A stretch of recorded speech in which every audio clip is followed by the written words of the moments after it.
All right. Hello, everyone. Let's see. Let's turn this thing on. How's everyone doing today? Let's see. Is my audio working okay? Yeah, it seems to be.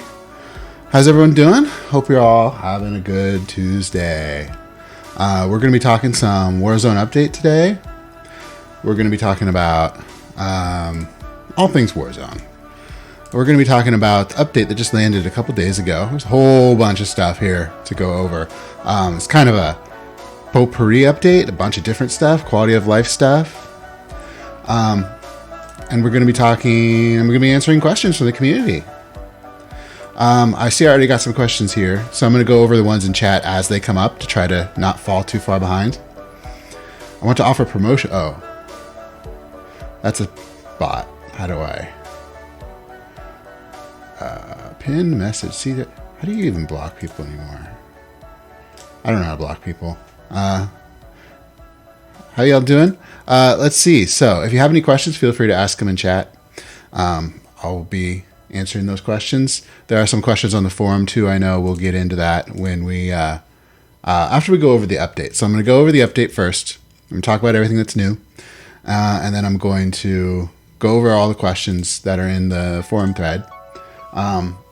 And do I think who will win Clan League? I don't know who will win Clan League. I am excited to find out. All right, so let's get into it. So update, name tags. So this is a new feature that has come about. So to give some history, all the way back in 2008 when I first designed this game, I decided it was okay for people to have duplicate names.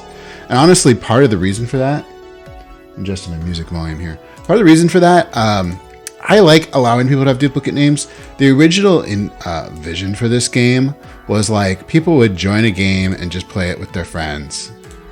And in that sense, if you're just playing like a casual game with your friends, it doesn't really make sense to force everyone to have a unique name on across the entire site. So I made the decision to allow people to just sign up with whatever name they wanted.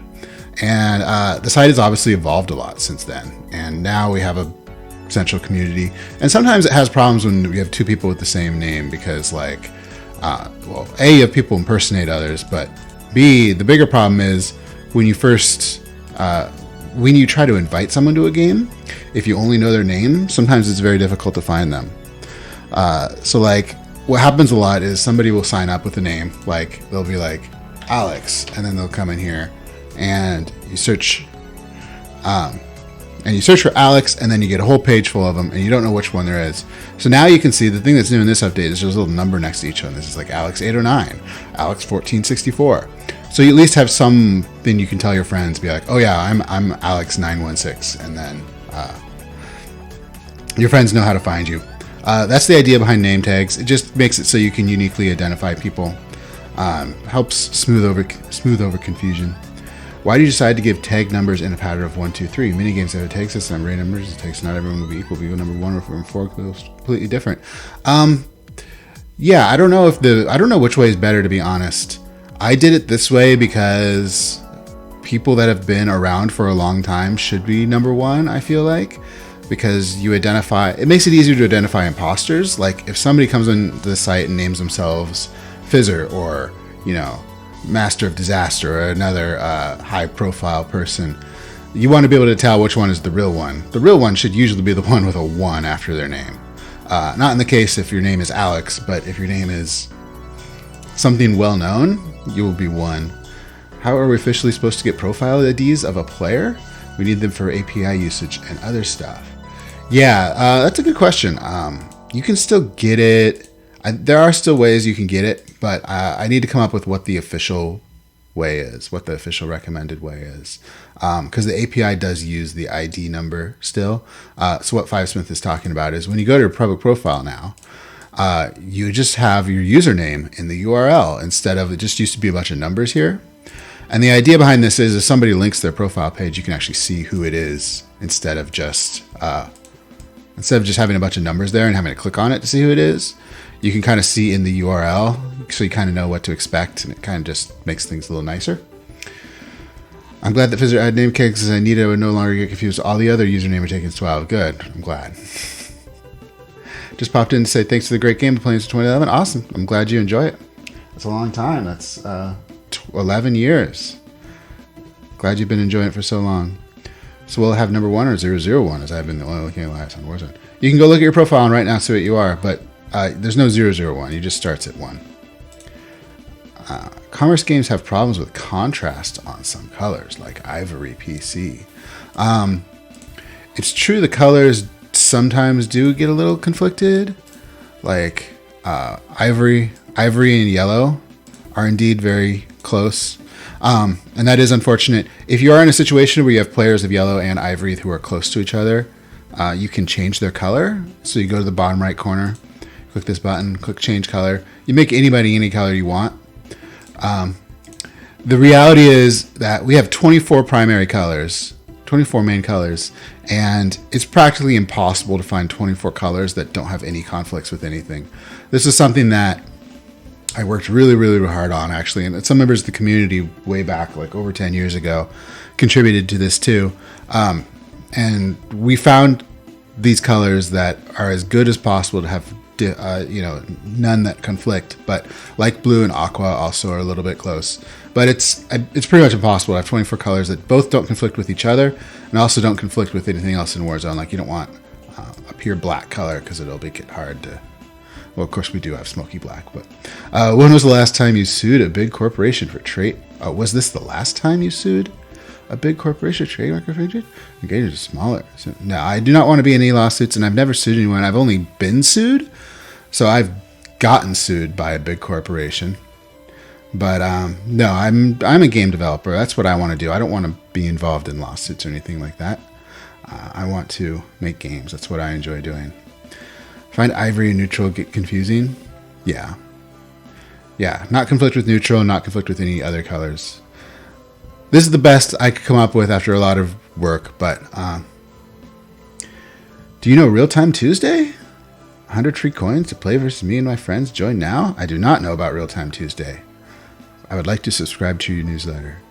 Any chance to get more premium colors added to Warzone? A premium green?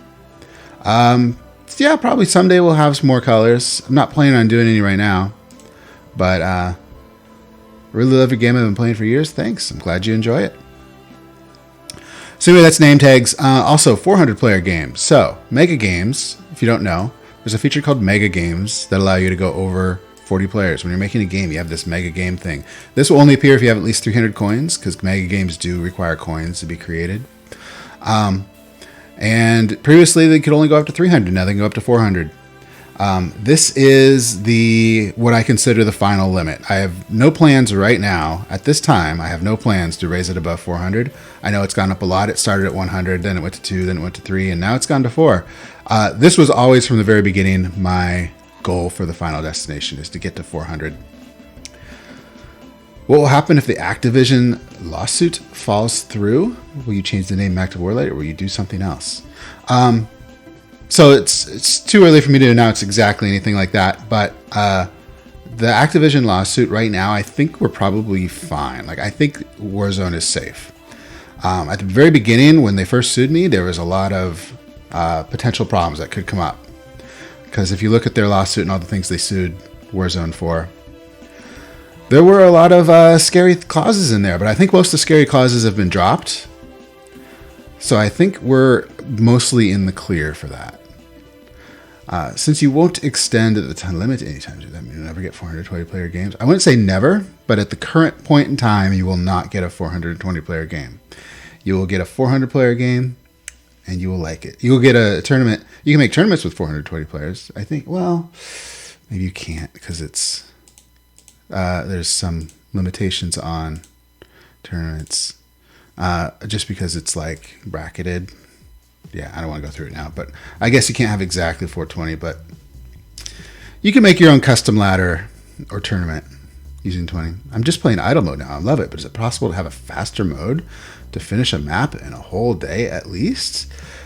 Yeah, I mean, if your advancements are good enough, it all depends what size map you're playing, right? But there are maps you can finish in a few minutes, like the tutorial map, and the first few maps can definitely be finished in less than a day, even without a lot of advancements. And once your advancements get good, you can finish in more and more of the maps within a day. Guessing 69 players remains the optimal number. Indeed. Okay, chat dialogue. So this is one I'm actually really excited for. The people that need this are going to really like this, I think. So this is when you go to a really big game. I need to find a big game. I'm actually not. Where are my big games? I had one ready. Where is it? Looking at my other monitor here. Here it is. Here's a big game. / multiplayers. Game ID equals this. So when you're in a really big game that has tons and tons of chat messages, like over 100, whenever the chat comes up, it'll come up in a little dialogue like this, instead of being embedded in the bottom. And the reason this is better is because, well, A, it's bigger so you can just see more, but it also has this pager at the bottom. And this is really why this thing exists, so that you can separate the chat into pages. And the reason this is important is because without this, usually your device will just crash. Maybe not if you have a high-powered PC, but if you're on a mobile device, you're just not going to be able to read chat in this game. Like a lot of people on mobile devices, if the game has too much chat, you try to open chat and it just crashes, and then you're never able to read it. Being able to separate it into pages will basically allow people to read chat now. So it's going to be a big improvement for the people that play these really big games. This has been a common request that I've been getting for many years, and I've been wanting to fix it, and it's finally getting its turn. So the people that are experiencing crashes on games with large chat will be happy to know that it doesn't crash anymore. I've gotten a couple things I'll address. So when I first launched this, I made a mistake and the chat was backwards. So it's been fixed now. It is forwards. And what I mean by that is older messages on top, newer messages on bottom. Another thing that was messed up is the graphic was messed up. Like you can see how it has this paper graphic where you can kind of see like ripples on all the corners of this dialogue. That was messed up in the initial update in the website version. That's fixed now. What else was messed up? There was another couple problems. I've gotten a couple people ask me to make this window resizable. And it actually is, like in the standalone client. I can show that. Let me get this over here. If I go to game ID equals this. So in the standalone client, resizing works. Unfortunately, resizing just doesn't work on the web version of the game. So you can see this dialogue is resizable. And on mobile, iOS and Android, it is resizable. So you can make this as big as you want. Unfortunately, the web version of the game doesn't have resize support. And that's not just in this dialogue, but in all dialogues. Like you can notice that other places too. Like what else is resizable? Is game settings resizable? It is. Like this dialogue is resizable too, but in the web version, it's not, unfortunately. Someday I would like to add resizable support to the web version, but right now let's just call it a premium feature. Message 1 through 100 of 7032 in a 300 player FFA. Yeah. Yeah, I mean, this is a 200 player FFA with 5794 messages. The other problem that is fixed now, but was a problem, is if you open team chat, you should get team messages in this dialogue. If you open public, you should get public in this dialogue. Previously, it was messing that up, so now that's working now too. Let's see. Being able to mute chat from old games is incredibly appreciated. Thanks. I'm glad you enjoy it. It's we'll talk about that in a minute here. I think that's the next feature. You used to be able to go to the debug panel with Control-Shift-E. Is there still a way to do that? In the standalone client, yes. If you hit Control-Shift-E, you get this debug menu. The web version does not have that. But the standalone client and, I mean, the iOS and Android app technically have it, but there's no keyboard, so you can't really hit it on iOS and Android. So the standalone client has it, yes. Where'd my chat go? The main chat is already resizable up and down on the browser version. Yes, you're right.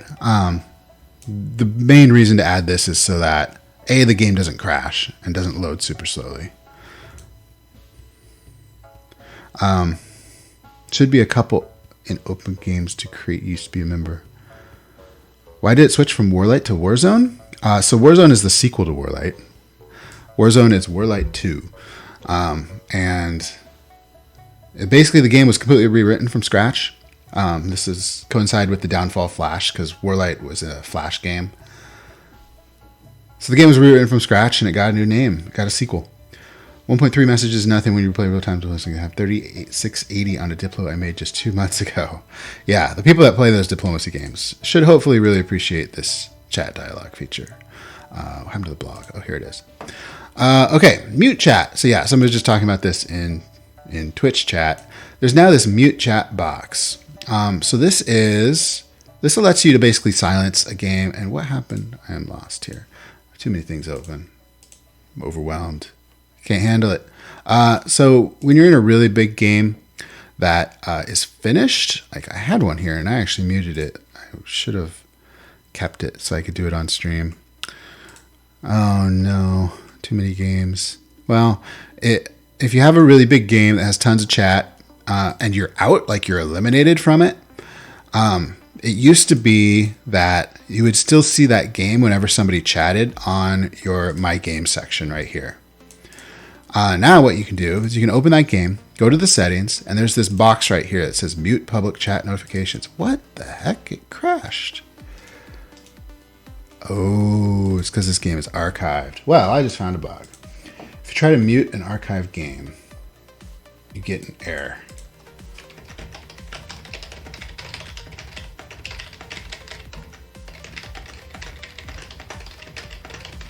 Okay, well, I will get that fixed. I never tested it for an archived game. But anyway, if you check this box, it will just disappear from your My Games list if the only thing keeping it here is unread chat. Now, if it's your turn in the game, like if you're not eliminated, it will still show up here, of course, because it's showing up because it's your turn. But as long as it's not your turn, usually that's most useful when you're eliminated or surrendered, whatever. You're not in the game anymore, and you don't want it showing up here. Come in, click mute chat. What is the reason you cannot make a multiplayer game from a single player game? Or a single player game from a multiplayer settings? So you can, if you go to, when you're creating a game, and you click load template, there's this button up here that says My Saved Multiplayer Templates. You can click that and you can go to My Saved Single Player Templates, and then you can load your single player templates in multiplayer. Sometimes I like to test the multiplayer good thing. It is inconvenient to remake all the settings. Yeah, you can do it. Just if you have it saved as a template, you can do that. If you don't have it saved as a template, let's see. If you're just playing a random game like this one, and you're like, I want to make these settings into a single player game, you can click the template, click Create from Game, and then save it as a template. Right? You actually have to make some change just to enable the save button. Click save, save it as a template, and then you can go to single player, custom game, and load that template. I realize that's a little bit weird. It is pretty unintuitive in my opinion, and I agree it is unintuitive, but there is a way to do it. So now that you know how to do it, you know how to do it. I would like to find a way to make it more intuitive, but I'm not sure what the best way to do that is. Maybe when it asks you to save it, it should give you the option to make it single player. But you can see unread chat notification if you find it in past games. Yeah, it'll still say unread chat next to the game. It just won't show up on your My Games page if the only thing keeping it there was the chat notification. That's the way to interpret the mute chat. Now, one of the things I've thought about doing with this is actually hiding the unread chat thing, which would make that feature more useful. And I might do that in a future update. I think that would be a useful feature to have. Like if you just don't want to see it, if you don't want to see that little message that says unread chat notification. And that's also in line with what mute chat means. So I might do that, but that's not done right now. Right now, it just stops it from appearing here at all. If the only thing keeping it there was unread chat. What frameworks did you use for the development of the games? Also to use WebSockets. So it uses a whole lot of frameworks. I'm not going to list all of them, but the main Warzone is written in C#. The bulk of the code is written in C#. And yes, it uses WebSockets for communication. If you're using, both the website and the mobile app use WebSockets, yes, for real-time updates. If you're like in a multiplayer game, it will use WebSockets so it can notify the client that there's a turn. Any hope of letting idlers spin without playing Classic? Possibly, so maybe someday. It's not something I'm planning on changing right now. I do understand that there are people who play Warzone Idle that do not play or enjoy Classic. I don't know. I don't know if I'd want them to be able to spin the wheel. Right now, spinning the wheel is a reward of playing Classic. Spinning the coin wheel is what we're talking about. Or actually, it's just called the Warzone wheel. It used to be called the coin wheel, and then it was changed because it has rewards on it that aren't coins anymore. So now it's just called the Warzone wheel. So no plans to do it right now, but maybe someday. I want to thank you. Me and my friends have been playing continuously since the COVID era started. That's great. I'm glad you enjoy the game. You are welcome.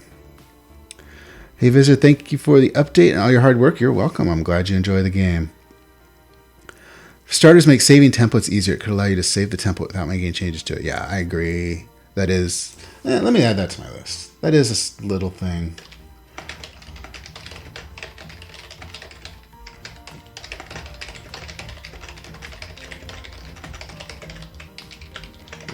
That is an easy thing to do. That should be there. I had the game where a bomb card reduced armies from 9 to 4. Shouldn't it kill 4 and leave 5? So bomb cards round up. So bomb cards killed half the armies. So let's start from the beginning. Bomb cards killed half the armies. If there's an odd number on there, the game has to decide if it kills less or kills more. Generally, whenever I'm in that situation, I default to making the feature more powerful. So bomb cards kill half rounded up, meaning if you're bombing a 9, it'll kill 5 and leave 4. That's just how bomb cards are implemented. But I don't think there's any correct answer to that question and incorrect answer. That's just the way I decided to do it. I think both ways are equally correct. Thanks for a great game. You're welcome. I'm glad you enjoy it. Is there any way to make all Unicode chat emoji work in Warzone app like they do in browser? That was actually something that was a big problem for me when I first developed the Unity client. This is back in 2017. Let me close this debug menu here, close stuff. When you go to chat, let me actually get somewhere where I can chat. There's a lot of characters that just don't work here. Like if I go to Unicode character list, list of Unicode characters. If I go down and grab some stuff, I'll probably find a bunch of characters that don't work. Yeah, most of this stuff probably won't work. If I copy and paste this in here. Yeah, you just get boxes. And so this is something that was a really big problem. I actually spent 3 weeks on this problem. This was back in 2017 when I was first developing the Unity app. Because in the Unity app, I use this library for rendering text called TextMesh Pro. And this library, you have to ship all the characters you want displayed with your app. And I can actually pull up the characters. There's this big file. Well, I don't know if I can pull it up right now, but there's this big file that you have to assemble and include in your app of all the characters that you want included. And if you don't include a character, then it'll just render as a box. And so I have to decide what characters I want the app to be able to render and not render, which I think is really dumb. I wish I had an option to just say render everything, but it doesn't have that. And I could include every character in Unicode in that file, but then the file would be ridiculously enormous, especially because of what they call CJK, which is Chinese, Japanese, and Korean, which are the 3 languages that have tons and tons of characters. So to include every character, every Chinese, Japanese, and Korean character in the app will cause it to be ridiculously huge. It'd be a big download and it'd be slow to load and stuff. So what I had to do is I had to determine what characters are included and what are not. So what I did is I actually wrote a tool that went through every Warzone game that had ever been played at that point in time. This is 2017. Also every map and every player name. And I counted the characters. I went through all the chat. I wrote a program to do this. And I counted every character that was in the game. And I basically sorted it by how often they were used. And I picked all the most common ones. Let's see if I can find my images here. And then those are the ones I included. So I included stuff based on what people had done. Can I see it? Oh, I can kind of see it here. Let me, well, sorry, I'm on my other monitor. I gotta make sure I don't show something I don't want to show. Okay, so this is what one of those font files looks like. There's like several of them, and it takes all the characters that you want to show, and it kind of makes a big font atlas like this with all the characters in it. And there's like several of these included in the app that have all the characters it can show. So this is not all of them. This is just one of them. I think there's like 6 of these, 6 images that look like this that have a bunch of the characters. And then these get included with the app and shipped with the app. And if the character you want to display is not in one of these, then it doesn't show up. It shows up as a box. So that's the long answer to why every character is not supported. I wish it just supported like every character, but it's the whole thing I had to do. Anyway, probably more detail than you wanted. I hate it when Eliminator comes in and starts being disrupted after they've been eliminated for 50 plus turns. That's weird. I've never seen that happen. But I don't play a lot of diplomacy games, so maybe that's why. Some emojis in the app just show a square in the chat, yeah. What's my favorite app? I just like Small Earth. Especially now that I have 3D mode. It looks super sweet, which I should turn back on. I was turning it off for testing. Oh, I'll do that in a minute. Okay, I'm talking about 3D maps. I'm talking about Small Earth past games. Yeah, this is it. Looks super sweet in 3D. All right. Is it possible to give us vanity tags in forms? I don't know what that means. Don't you mean making a whole map yourself or just choosing a map and editing it to make it unique? Not sure what you're talking about. I understand why you did pound 1, but I don't like it. What is the motive behind it? I talked about that earlier, the name tags. If you missed my discussion on that earlier, I'll be uploading this to YouTube after. When are we getting mods in mega games? That is something I want to do, but the problem there is just a performance issue. Like, we need to make sure the mods don't crash. There's a lot of mods that there's a time limit on the amount of time a mod can take to execute. And if you're playing a mod with 400 players, some mods will be very, very slow. So I am making progress towards that. I have a mod like performance tracking system in place. It'll probably be once we do get mods in mega games, it'll probably be like some mods work and some mods don't, because we need the fast ones to work but the slow ones don't. Like, some mods that are very responsible and fast will work fine, but some mods that are really big and untested and lots of players might require work to make them work in mega games. So it's going to be a whole thing. Basically, I want to make sure the game doesn't just break, because if somebody pays coins for a 400 player game, I feel like I have a responsibility to make sure that game does not crash and break. Right now, I feel like if we just allow mods in mega games, that most of them will probably crash and break. So that's the main reason I haven't implemented it. And so I need to do some testing, and we need to make sure that all works before it's turned on. To make a map from scratch isn't too much of a challenge. Indeed, Warzone has a map maker. Big raffle. Sweet. I missed it. I think I missed it. What is your guess as to why army numbers shrank? So army numbers I thought were made bigger in this update, at least in 2D maps. This is a 3D maps, which was not changed. But can the AI be improved? It can, but it's not something I'm looking at doing right now. AI is open source, so if anyone wants to make improvements to it, they're welcome to. Playing since 2011, joined in 2012. I don't like the new name, bro. Make Warlight great again. Thanks. I'm glad you enjoyed the game, but sorry you didn't like the name. Vanity tags in forums are like what you have under your name, Warzone Creator. That's a vanity tag. Can we have them too? I have no plans on doing that right now, but maybe someday. You should add it to user voice. That's the official way to ask for new features. Okay, deployment slider auto advance. This one I know is a bit polarizing, but I love it. I think it's great. Let me talk about what it is. So when you are playing a Warzone game, so the way it works prior to this update, and now in fact, is when you finish deploying, and you can see up here I'm in deploy mode, but right when I click on the territory to deploy my last army, it automatically switches me to do attack mode. And that's a nice little convenience thing that was added many years ago. I think in the Warzone update in 2017 is when that was added, auto advance. And this is because back before that, you had to actually go up here and click attack mode. You had to finish deploying, click attack mode, and then do your attacks. Now that's great. And I sometimes get emails from people, which I always think are funny, where they get so used to that they don't even know how to switch their mode, right? Like they will deploy and get to attack mode, but then at some point in the future, they'll deploy using the slider, and then they won't be in attack mode. They'll still be in deploy mode, and they'll be like, why can't I issue attacks? And then they'll actually get stuck, and they'll email me and be like, I can't issue attacks. I don't know what's going on. And I'll tell them to click attack mode. And they're like, oh, okay.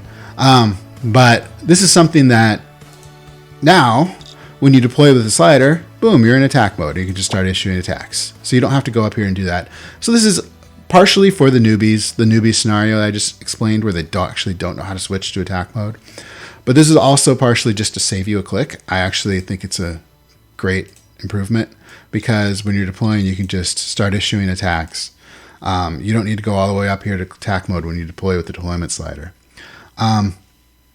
Now, some people have pointed out that some people think that it doesn't save a click because you have to click the close button. But the reality is you don't have to click the close button, because if you, when you finish deploying, if you just start issuing your attack, it will close. As soon as you click the first territory and the arrows pop up, the deployment slider closes. Now, there are sometimes a scenario where the place you want to attack from is covered by the deployment slider, like if it's like this. In that case, then yeah, you have to click the close button. So it's the same number of clicks. But in my experience, that doesn't normally happen. It's less than 10% of the time. So it does save you a click 90% of the time. 10% of the time, it's a wash. Anyway, I think it's a good improvement. I did notice on the forum, some people complained about using the control click hotkey. If you don't know, when you're on a PC, if you hold down control in attack mode, it puts you in deploy mode temporarily. Like I'm pressing control on my keyboard right now. You can see this little deploy thing is popping up. Apparently there are some problems with using this mode now carried with this update. So I'm going to be looking into that and hopefully fixing that. I think the fix will just be, if you're holding down control, don't go back to deployment mode when you undeploy. I think that will be the fix. So I think that's coming. Hold on. Would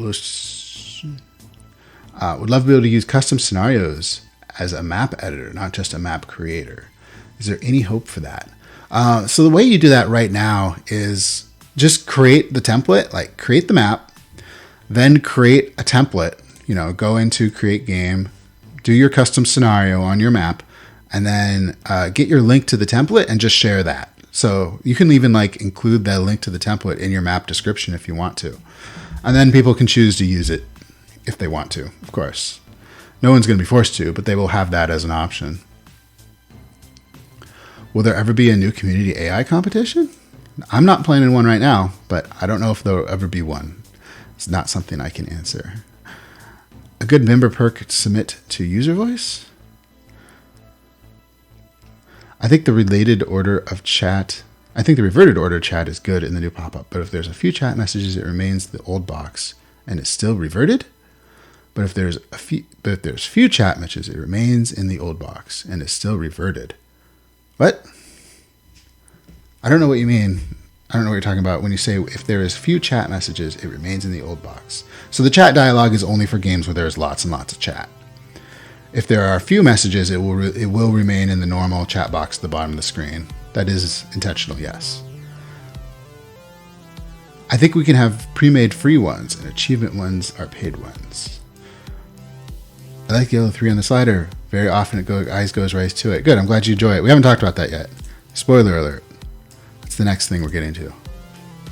The other thing I'll just say about slider auto advance is it used to be too that anytime you were in attack mode, the deployment slider automatically closed.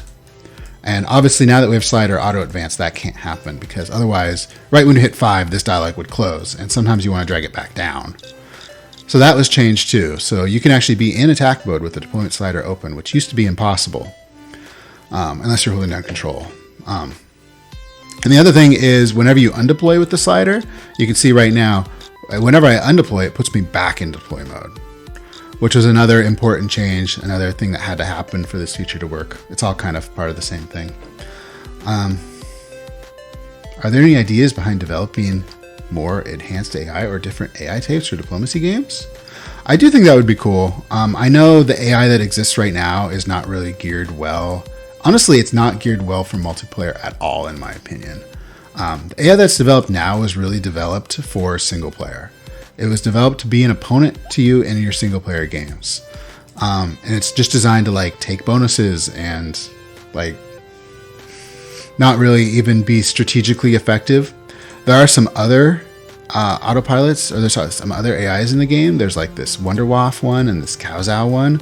These are designed to be strategic, and you can actually use these as opponents in single player community levels, but they're not open for multiplayer right now. You don't like how the deployment sliders, you don't like how the slider stays up now? Oh, that's too bad. I would love to make changes to arenas or mortars and idle. I love idle, but less than thrilled with arenas and mortars. Oh, any plans to make changes? I have no plans to make changes right now. So arenas are basically like the portal to Warzone Classic, and they are designed to be skippable. I realize that not everyone that plays Warzone Idle likes Warzone Classic and wants to play it. So the arenas are designed to be skippable. And what I mean by that is, early on when I was designing Warzone Idle, I had an idea to make arenas required. Like, you couldn't capture the territory unless you won the arena, which would mean you can't beat the level until you win the arena. But I was like, well, there are some people that aren't going to like Warzone Classic, so I should make them optional. So right now they're designed as you can still beat a Warzone Idle level without completing the arena. You just get an extra reward if you beat them. So they are optional. You don't have to do them if you don't want to. Mortars are just another way to turn basically money into armies, sort of.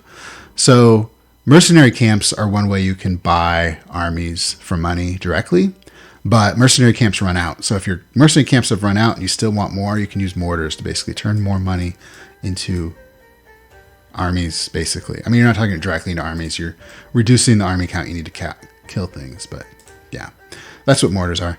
Would it be possible to introduce keybinds? I'm not sure what you mean by that. There are hotkeys in the game. So if you go to the wiki, the help wiki, and type in hotkeys, these are the hotkeys that exist in the game.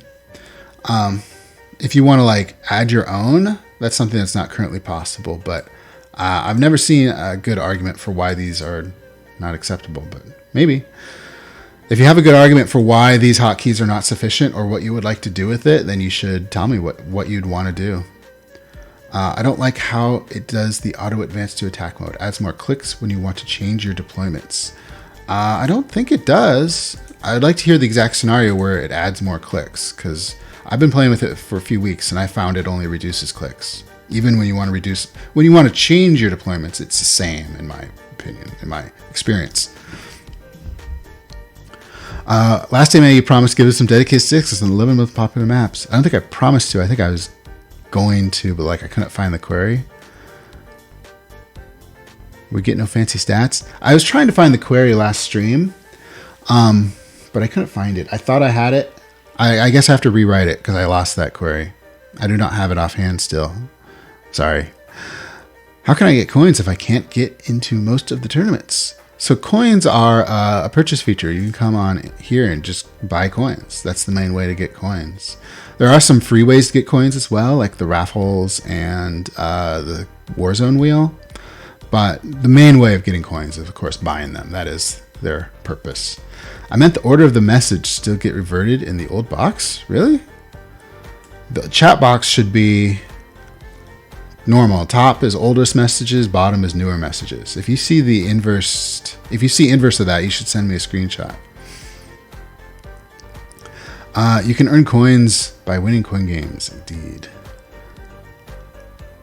What you said about the slider, you like. Great. I'm glad you like it. Allow game creators to define their own distributions. Hold on. Let's bring up what I clicked on. Yeah, this was created by me. Ingrid creators can define custom scenarios to specify how the game starts territory by territory. Well, this is sometimes useful actually to find regions in the match where players could start and let the normal randomizer distribute wastelands instead of playing. So this is to allow game creators' hands by letting them define a custom distribution for their game. Yeah. Oh, so distributions map. Wow, I created this so long ago. I created this in 2011. And only got 70 votes. I was sad. I created this. I remember creating this because I thought, like, maybe people want... this is something I think is cool. And I created this to see how many people wanted it. I only got 70 votes, which is not very many in my opinion. But, so this is what you meant. So this is what you want, is what you're saying. Yeah, that is something I think would be cool. That's why I created the user voice idea. But it never got much popularity, so I never did it. How and when do you determine what maps are used as clan war maps? Is there a queue of maps in advance? You pick the map manually right before the season. Is there an algorithm that determines the maps? I am determining them manually, and there is a queue. I manually add to the queue. The main thing to look at is size of the map, because the size of the map is going to determine the length of the season. And that's something that took me some time to dial in the correct size, because some of the early seasons were too long. So I've been experimenting with different size maps, and I think I got it pretty much right. And then I just look for maps in that range. How many developers do you have? Just me. This is an indie game, and I need to explain that. Indie game, and it's just me. It's a one-man game, let's say, not indie game. There are plenty of games that are indie games that have a large team, but this is not that. This is a one-man game, just me. Might there be any personal achievements for Clan Wars participation? So in my opinion, Clan Wars is a team competition. So I think all the rewards should be team rewards. Individual competition is what ladders are for. Have you ever thought of making a voice chat feature for teams on multiplayer? I have thought about it. Yeah, I do think it would be a cool feature, but as of yet, it has not gotten done. Removing one deployment, one army away from deploying all. Yes, but I think that's the same as it was before, right? I don't think I don't think this update is any different. Remove one deployment when one army away from deploying all. One army away from deploying all. Actually, that doesn't seem any different. That shouldn't be any problem at all, right?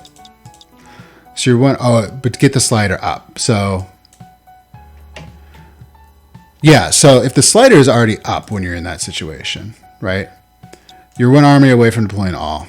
You just click it down, it does nothing. That's the same as before. So I think the scenario is when the slider is not open, you're one army away from deploying all. This situation right here, right? So you have to click once to get the slider open, but then it doesn't, it auto advances. And then you have to go back and click that. But that's the same as before the update. That's not any different because auto advance always worked when clicking.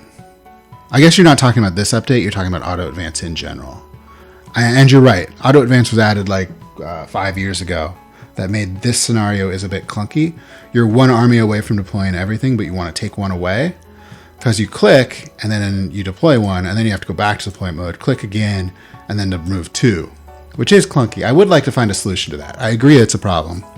But that's not made worse in this update. That was made worse like the 5 years ago update.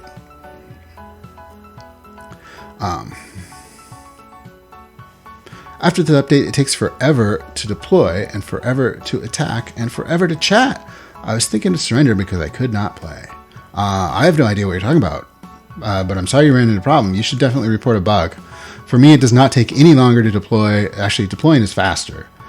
Attacking and chatting is the exact same speed for me as before this update, so I've never heard what you're talking about. You should definitely report a bug. If you can, record a video of what's going on because I'm trying to I need to understand what's taking forever. Like, is it just loading? Are you just getting like a spinner where you have to wait or something? If that's the case, that could be like a internet connection issue. So I'm not sure what you're talking about. How do you get to the Warzone wheel? So it pops up on its own by default if you are winning Warzone Classic games. If you're not, it won't pop up. You have to win one per day. You can also come in here. Isn't it in here? Oh, I'm on the standalone client. It's only on the app too, iOS and Android. So if you're playing on iOS or Android, you will get it. If you're not, you will not. And you also have to be winning Warzone Multiplayer Classic games. Okay. You should have one click to create game option. Currently it takes a lot to create new games. Like literally one click create game from the template loading template and takes a lot. So the way most people will play Warzone Classic games is just by going to Quick Match and clicking play now. If you're going to create a game, it does need to know what type of game you want to create, right? The create game is a very flexible system because Warzone has so many settings and stuff they can do. One quick game from template, loading template, and takes a lot. If you're playing with a template, one thing you can do is you can copy this URL and like bookmark it. And then you can just go to the bookmark, click create game, and boom, you're created. Should be basically 2 clicks, one to go to the template and one to click create game. Otherwise, if you are clicking load template every time, yeah, it'll take 2 more clicks, right? You have to click load template and then load and then create game. So it's either 4 clicks if you're loaded from a template or 2 clicks if you've bookmarked the template. That's the way I'd recommend you doing it. I don't know exactly how to get it any faster than that. Like maybe you could have a page that just lists your template with a create game button or something. Although if you're creating the exact same game a lot, you can do it easier just by using the rematch button, right? When the game ends, just click, well, that's not a game that's ended. When a game ends, you just click rematch and it asks you, this screen pops up when you're done and you just click rematch. And boom, I think it'll ask you, oh crap, no, delete that. I think it'll ask you if you want to remake it with the template or if it's an open game. If it was an open game, it'll ask you if you want to recreate the same players or with as a new open game. After the update, I attacked a territory but did not do so in game. That's a bug. I don't know. There's nothing should be changed about that. If you attack a territory, it should still attack. I have not heard any other reports that something like that is broken or seen it myself. Checking my chat's the fine, same as before, no problem there, but I like the option. Have you thought about more on the release card idea? I don't know what that idea is. Sorry. Can we get some FFA ladders or some kind of ELO option? Player level is not a good indicator of skill level. So first, I agree with you. Player level is not a good indicator of skill level. The best indicator of skill level we have right now, or not, that's not true. An indicator of skill level we have right now is your quick match rating. And quick match does have FFA. I realize it's not a ladder, so it's not exactly what you're asking for, but there is the best thing we have right now that matches what you're asking for is quick match. If you go in and you can play some FFA templates in quick match, there are leaderboards for them. So you can come in here to like the free-for-all category. This is all free-for-all games. There's also, you can click on a specific FFA template, like for Pascal's FFA Commerce. You do have a leaderboard for it. And this does use ELO, a form of ELO called True Skill, to determine these ratings. So this is kind of an FFA thing. I realize it's not exactly a ladder, but this is the closest what we have to what you're asking for. Someday we might get an FFA ladder. I have thought about that. I don't know if there's enough demand for it, to be honest. But if there is, you should create a user voice idea. Is Opera the optimal browser for Warzone? Not necessarily. It works fine, but I wouldn't call it the optimal. Honestly, the reason I use Opera for streams is because I have like 1 million bookmarks and other things open on my Chrome and Firefox browsers, which are my main browsers I use. So I don't want to put those on stream and like show everyone my bookmarks and stuff because that's unprofessional. We're professional streamers here. Why are there a history that other player can use? Even if I am really good at a setting, my opponents can look at my history and then win against me with my tactics. I don't like it. Tactics are not exclusive. Anyone can use history to learn from other players. It is a fun part of the Warzone experience, learning from your mistakes. I don't think Optima is all. Opera is fine. There's nothing wrong with Opera. Don't have a question to drop in and say hello. Hello, Raylan. It is nice to meet you. Do you know exactly how many armies to deploy? I highlight the text box and enter the number manually. Slider is nice, but sometimes I just highlight my window and type a number. Sure. I do not know what the fancy dot revolution is. Sorry. consider enabling some sort of templates for deployments transfers. Large maps with local deployment enabled can get quite annoying to play as is now, but I would be awesome if I could copy saved orders from previous turns. Yeah, so I agree. So local deployment is a feature I love, but I agree it's not well suited for large maps. If you get on an extremely large map, it is very tedious to deploy all those armies. There are some ways of alleviating that. One thing I would recommend is enabling commerce mode. Commerce mode and local deployments work very well together, in my opinion, because then you will get more. Commerce mode makes it so you get gold instead of armies directly. You can spend the gold on armies. And the reason that's better for local deployment is because you will get, how do I explain this? You'll get fewer armies. You don't have to deploy armies to every bonus. I'll just say it simple. Instead of going into all the nitty-gritty details. You can choose basically which bonuses you want to deploy and which ones you don't. And of course, you'll usually choose the ones on your front lines will be the ones you choose to deploy, and the ones on the back you will not. So local deployments, commerce mode, that's one of the ways of solving that problem. Another way of solving that problem is there are some mods that help you queue up your transfers. I don't think that's as good of a solution though. I recommend using commerce mode. I think that will reduce your fatigue a lot. The reason is because of this army cost multiplier. Don't turn this off. As long as you keep it up something higher than 1, you will not have to deploy to all your back bonuses. Try it out. I love the pages in the template selection screen, by the way, so much faster and make games now. Great, I'm glad you like it. That is a change that was made. When you're loading a template, their page now, you can see templates 1 to 50 of 102.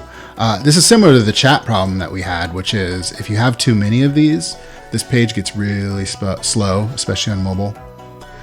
So by having it be paged, that keeps it fast. I should quick match more, not ranked. Indeed. Most Warzone games are indeed played through quick match these days. It is the most popular way to make Warzone games, play Warzone games. I like to make a remake game with random teams. As is now, a remake game is always with fixed teams. Really? Are the rematch? Does it change it from random to team? I'll look into that. Rematch changing from random to fixed. I agree, when you use a rematch, it should use the same settings that it did as the original game. So if it's not, I would consider that a bug, and I can fix that. This is the release card idea. Someday we'll leave winner players' quick match results locked within a country for country-specific quick match leaderboards. Did I still have that window open? No, I closed it. I think it is just when the game happens or when the game finishes. It correctly chooses the leaderboard of the country to show me, but I'm not present in it despite playing 95 of the games in it. I think for that one, you have to play somebody in your country. The quick match leaderboards for a specific country, it's only for 2 players that are playing within the same country, I think. If I remember correctly. It's been a long time since I looked at that. What Smith 5 or 5 Smith is talking about. The quick match has leaderboards for a country, so I can go to country US. And this is the leaderboard for country US. I think it's only 2 games that exist between 2 players of the exact same country on quick match will update this rating. I think that's correct. Ability to search or filter active open games, which I have not joined by map, like Europe or Asia or Japan. I agree, that would be a useful feature. Unfortunately, that's not possible right now. How do you upload a Warzone game to YouTube? So whenever a game finishes, this little box pops up. This like game summary box. And there is a export to YouTube button right here. When a game ends, yeah. What about implementing multi-templates ladder as an official ladder? So multi-template ladder is a community run ladder. And it is not mine. So it is not my call to make. Just notice your name is not 5 Smith now. Okay, caught up. Let's talk about the next thing on the list. Highlight armies to use in no-luck games. This is a little feature that I think is going to help newbies out a lot. So when you go to issue an attack, if it is a no-luck game, a game with no luck, as games default to now, it will actually highlight the number right here, so you can see how 3 has a little yellow background. And I think it actually looks crappy in the web version. It looks a little better in the standalone client. Or the Unity app, I'm gonna show it here. When you go to issue an attack, you can see it highlights 3, and that's just a little indicator that, like, hey, 3 is the number you need to attack with to take this neutral down. It doesn't mean you always have to attack with that number, but it's just a little hint. This is really just there for new players to help them understand. I've done I occasionally do like play tests where I watch somebody play this game for the first time, and this is one thing I've noticed that, like, you know, it's just another thing you have to teach people, like, how many should you attack with? And I see people do stupid things like attack a 2 with 2, and then I pull my hair out like, no, don't do that. You're wasting your armies. So, yeah, just a little newbie thing to help. I think it just helps people figure out how to play a little bit easier. You appreciate this edition. Great. Glad you enjoy it. Have you thought of doing multi-select for territories to distribute troops? A multi-select? I don't know how that would work. Like, you want to select multiple territories and, like, distribute evenly between them? I've not thought about that. No. Blog. Okay. So, other changes. So those are the big marquee features, but there's a whole bunch of other things still in this update that we're going to go through. When searching for players by name, you can now search for players with fewer than 3 characters in their name. So this is when you go to the player search feature and you search for a character. You can find all the people named Z. It used to tell you had to enter 3 characters. Really, this came from, the reason you used to have to enter 3 is because of the way the indexing works on the database. So it uses this indexing system called a trigram, where it basically like indexes every 3 characters in a name. And that makes the queries very efficient. So you could query based on 3 characters. And then if you entered less than 3 characters, it wouldn't be able to use that index. But what I realized recently is, really, if you're searching on less than 3 characters, it's acceptable to just do an exact match. So it actually does something different here if you enter 3 characters or more. If you enter 3 characters or more, it is doing a substring match, right? It's finding every name that has those 3 characters somewhere in the name. But if you do a less than 3 character search, it's doing exact match. It will only find exact matches. So that's why it wasn't done initially, and that's why it's done now. Also, another thing I didn't mention in the blog posts is kind of part of the name tags feature. You can actually put a name tag in your player search, and it will find that exact tag. I didn't mention it because it's kind of just part of the name tags feature, and it should just work as you expect, so I didn't feel the need to call it out. But yeah, you can also put tags directly in your search, and it will actually respect that. There is logic in the game to parse out your tag and to match it. Okay, when watching forum threads, if you have an unread notification, it won't create a new one. So, forum, when you're watching a thread, there's this little checkbox up here, watch thread. If you check this box, you'll get a notification in your notification section anytime someone replies there. But if 10 people reply, you used to get 10 notifications, which was really dumb. Now it will actually notice that you have one already there, and it will just add one. If you read the one that's there and another person replies, then it will create a new one. But as long as you have an unread one already there, it won't create a new one, so it won't spam you as much. Of this course, this only works for in-app notifications. There are other notification types. When you go to your notification section, you can be like, forum thread you're watching. If you're choosing to get it by push notification or email, of course that system won't work. You'll still get spammed. This system is only for the in-app notification option, because, of course, I can't tell if you already have an unread email. The system can't tell. It just sends email. It's like a fire and forget system. I like to make games with moth random and manually selected a territory. Is that possible? I don't know what that is. It's not possible with vanillas with a mod combination. Would it be possible to make a mod with the construction of airports, where it would be possible to transfer armies between them? Sure. I don't know exactly how that mod would work, but it seems totally doable. Why do we make options for custom games limited to your levels? So this is basically a way of spacing out the features. So when you level up, you unlock new features. So I wanted to create a leveling system just so you get a feeling of progression. Well, it's twofold reason. One, so you get a feeling of progression. As you play, you unlock more stuff. You unlock new maps and features and stuff you can use. And two, so the create game system in Warzone is very overwhelming. Like when you come down here, there's just so many options to pick from. So having it unlock over time is actually better for discoverability. It makes it so when you're a new player, you don't have as much stuff here, and it's a little bit less overwhelming. And then as you play, you unlock one more feature at a time, which helps ease you into it and makes it less overwhelming. That's kind of a dual purpose reason. I believe Dutchman is developing a mod like this. Cool. When you have just searched for the player name Z, it returns 75 players. But the largest tag within these players is 162. Where did the extra tags come from? So the player search is limited to 75. So there are more than 75 players named Z. It's just returning 75 of them. So you can do the math. Are there 200? No. Are there 180? No. 170? I feel like I'm playing Price is Right. 155?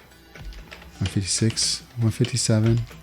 158, 159. There you go. There are 159 Zs. Here's the highest Z. Congratulations. Last seen 193 days ago. Oh no, there's 160. I thought I did 160. 163 Zs. There we go. Last seen 35 days ago. This is the most recent Z from Ireland. We got the Irish. We got the Irish Zs. Games with an army cap with 2 are random. I guess it is a bug. Games with an army cap with 2 are random. I guess it is a bug. Can you take away the randomness? I'm not sure what you're talking about. I'm not aware of any bugs with the army camp. Nothing has changed with it recently. If you found a bug, you should post it to the forums. Okay. Where were we at? Reordered some achievements. So this is just the order they appear on your profile. When you go to profile, go to the achievement section.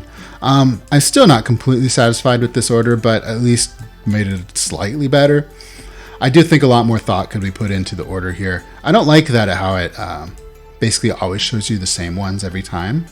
I don't know of a great way to do this. This is something I need to put more thought into, like showing people's achievements. They were reordered, so it is slightly better, but I still consider it not very good in my opinion. And I don't know what the right way of doing it is. When rating a map from a single player level, it now alerts you that you're rating the map instead of the level. This is something that is here because some people, whenever you finish a single player level, you have this option to rate the map. And some people are giving maps bad ratings based on a bad level, which is not the correct thing to do because you're rating the map, not the level. So now you get this big alert that says, hey, when rating this map, be sure to judge it on the merits of the map, not the level. Only review the way the map looks and how the territories are set up, not on how difficult the level is, on how the level is set up. So this is just something here. If people are still abusing it, even after reading this, I'll just start deleting ratings. Have you considered splitting the idle and classic achievements into separate settings on that page? I agree that would be a useful thing to do, yes. Have you ever thought of adding new cards at all? So just in general, in Warzone Classic, my opinion is that all new features now should come from mods. We have like a mod framework. And then if there's a mod that's really popular and successful that like adds a new card or something, then it can be turned into a main game feature. But new features are going to come through mods from now on. So new cards, I have thought about the ability of having custom cards in mods, like having the ability for mods to add their own card and like have a little image in the cards window that shows up and works just like a built-in card. And that would be the method by which new cards would come into existence. Might do that at some point, not promising it, but it is something I'm thinking about. Sorry, it was a B and not an M. I like to make games with both random and manually selected territory. Is that possible? Yeah, there's a mod for that. It's called like hybrid distribution. It's like half random, half manual. Change mods, hybrid Hybrid distribution. Hybrid distribution 2. There are 2 of these? Okay, there's 2 of them. There you go. Even better than I thought. When are we getting custom scenario for large 100 plus player games? That is something I've thought about for mega games, but I'm trying to figure. It probably will happen at some point, but I'm not trying to figure out what the right way of doing that is, or what the scenario is where that's really useful. My concern here is that a lot of the people asking for this just want to give themselves an advantage. Like, they just want to give themselves more armies and like a better start than everyone else, which doesn't seem very fair to me, in my opinion. Maybe it would work if it's random. If you can't give yourself a slot, but everyone gets a random slot, and you can't like cheese it by leaving and creating again, leaving and rejoining. That's actually a good scenario. I should write that down. Custom scenarios in Meg.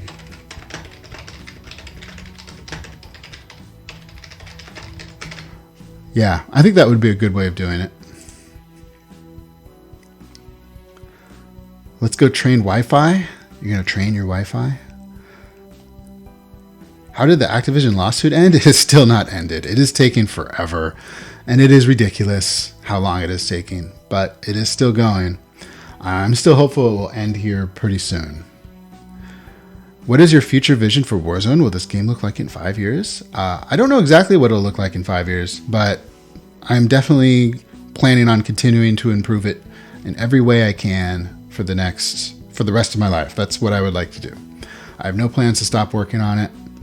I love working on it, and if I have my way, I will work on it the rest of my life. Any Christmas, New Year's tournaments plans? I'm not planning any tournaments, but tournaments are created by the community mostly. So when looking at custom scenarios before joining, could we see starting income for each player? It's really hard to judge starting positions otherwise. Yeah, I agree that would be a good feature. Yeah, you're right. The only way to do it right now is to look at the scenario and add up all their income. I agree. You should add that to user voice. I think that's a good idea. I can't guarantee it will happen soon, but if like I ever revamp the custom scenario viewer, like that would be something I would look at adding when I did the revamp. About custom scenarios for mega games, maybe just force the game to be a practice game, like just playing with AIs. I mean, the only thing practice game changes is they don't get points from it, and I feel like people aren't doing it for the points. I don't think the points are a big motivator.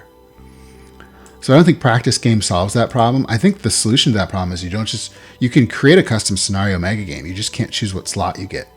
So if you really want to make a fair custom distribution, you can do that. If you're just trying to give yourself an advantage, then you won't be able to do that, because that's just dumb. Okay. So we talked about this. We already talked about this earlier, so I won't go over it again. In a large game, the clock hover dialog now pops up as a scrollable region, so it can display all players. Yeah. Let me pull up a large game. I had one open earlier. Here it is. Copy. I can't copy. Okay. Copy and pasting is hard. Game ID equals this. So the clock hover dialog is this thing at the top of the screen that shows you how much time is left. Now, if you're in a game with tons of people, when you click it, you get this little dialog, which has a close button and a scrollable region. Whereas before, it used to just pop up or whenever you hover over that thing. And the reason this is better, of course, is when there's too many players, you could only see like the top so many of them. Also, why can't I like drag this window? Clock hover dialog is not draggable. I'm going to write that down. Clock hover dialog should be draggable. And resizable. Why not?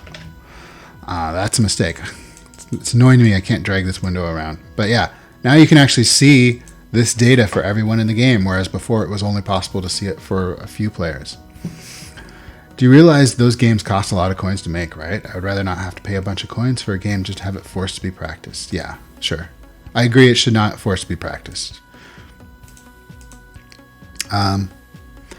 Okay, the AI now takes care to never blockade a territory its commander should be on. So this is just a small little change to the AI. It has the ability to play blockade cards and it has the ability to move commanders, but those two systems were not linked before. So very, very, very rarely it would actually just kill itself by blockading its own commander. It now makes sure it doesn't do that, which is just a small thing. But the more notable thing about this change is there's actually been a change to the AI. The AI has not changed in many, many, many, many years. I think this is the first change of the AI in like so long, but I can't remember when the last time the AI changed, but it doesn't change very often.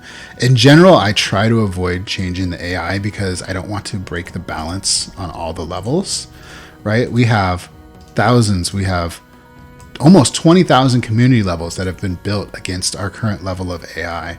And if the AI were to suddenly get smarter, like a bunch of these levels could become impossible, which is not something I want to do. This is a very, very small change, which I'm hoping no community level actually takes advantage of. If it's possible, some community level somewhere depended on an AI blockading its commander and it's now become impossible, but I highly doubt it. But it's possible. I hope that doesn't happen. I realize those games... let's see. See you, Dutchman. I'll ask some urgent questions of mine in the thread. Be sure to reload the page. You got it open. Okay. Sometimes the Wastelands doesn't leave a path out. Please fix that. So Wastelands are random. So it's not something I can fix. Wasteland is a feature that randomly distributes neutrals around territories. And if you want more control over the Wastelands, you should either use a custom scenario or a mod. Fix a bug with modded games that could cause cards to be played multiple times. Oh, so this is just a little fix to modded games with cards. Fix a bug allowing players to forward a tournament invite to someone who had blocklisted them. This is a bug a player reported. This used to work, but I must have broken it at some point. And so if you block somebody, they shouldn't be able to invite you to tournaments. So that's fixed now. Fixed a bug that made cities and other structures disappear. So Finish versus AI is a feature. If you go to a finished multiplayer game, you have this button, Finish versus AI. You click that button and you can actually finish playing the game versus an AI, even though it started as multiplayer. There was a bug with this where if there were cities on the board in a commerce game, they would have disappeared. Now they don't disappear. Are those little antique overviews controlled territories? Wait. Are those little antique overviews of controlled territories by a player having a comeback? Antique overviews of controlled territories by a player. I have no idea what you're talking about. I'm sorry. Please reword your question. Have you noticed a decrease in player activity of the years? I have active for 5 years now. No, in fact, I'd say players are getting more and more active. I will say that 5 years ago, that's about when Warzone came out. That's when Quick Match came out. These days, more people play on Quick Match than open games. I think Quick Match has eaten some of the open game players. So I would notice open games are slightly less populated. 5 years ago, there was a decrease in the population of open games. But overall, player activity has gone up since then by a lot, in fact.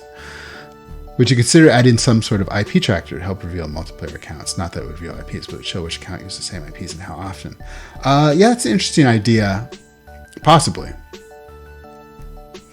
I guess you could infer... I have seen that on other games where they say, like, same computer or same IP or something like that next to it. Yeah, it's an interesting idea. Although these days, VPNs are so common that I fear that would not actually work. The people that actually want to bypass this could easily bypass it. So it could actually do more harm than good to add it because it'd give you a false sense of security. I guess I can refer you to my Wastelands Plus mob. The Wastelands are still random place, doesn't leave out a path. An option to block tournament invites from anyone who's not a friend would also be nice. Ooh, that's an interesting idea. I get regular invites to games I've never played and I have no intention of playing from random people. It'd be nice not to get those. Are you talking about game invites or tournament invites? Because here you say regular events to games, and here you say tournament invites. Why can't I block list players join my coin games? Yeah, that's there because it would be too easy to abuse otherwise. People would just block good quality players to try to farm newbies. So that's there to prevent abuse. How do I make a coin game with more than 2 players? You can, I believe you can do that still, right? Yeah, you can do that. The same way you make any game. You just come here, uncheck, make the coin game. I think it works, right? Come on, why is this so slow? Let's just invite someone. Oh, more than 2 players. It works, right? Oh, only 1v1 games are possible with the entry fee specified. I forgot about this. Either remove the entry fee or change the number of players to 2. Yeah. So you can if you make it free and you're just giving away coins. So if you're trying to make coins with more than 2 players. Yeah, I guess the only way is through quick match. That's right, I forgot about that. Okay, back to the blog. Why not implement some sort of ELO ranking like chess websites? Especially trying to get the lobbies of players very skill level from you, and level does not work for that. Yeah, so quick match is the way you do that. And quick match does have an ELO ranking, and it does match you based on quick match. So if you come in here and you use either the invite me to multi-day games button or the play now button, you will get matched based on your quick match rating, which is an ELO rating. Your right level does not represent skill. And it does not match you based on level. It matches you only based on your quick match rating, which is an ELO rating. VPN doesn't help evading detection, but signing in mistakenly once from the same IP would basically leave a trace that can't be erased. Yeah, you're right. You could do it that way. But if the problem is if this is the way Warzone was coded, then people would just be very, very careful to never sign in using the same IP. And if they do accidentally do it once, then they delete that account and they make a new one. I was talking about multiplayer open game lobbies. Yeah, so if you're going open games, then it's just open games. Like, there's no matching at all. It's just whoever joins the game. You can use prerequisites. Thoughts about base rating on quick match? It takes a while to get into games that are challenging. Yeah, that's a good point, actually. That is something I should probably improve at some point. I should actually write that down.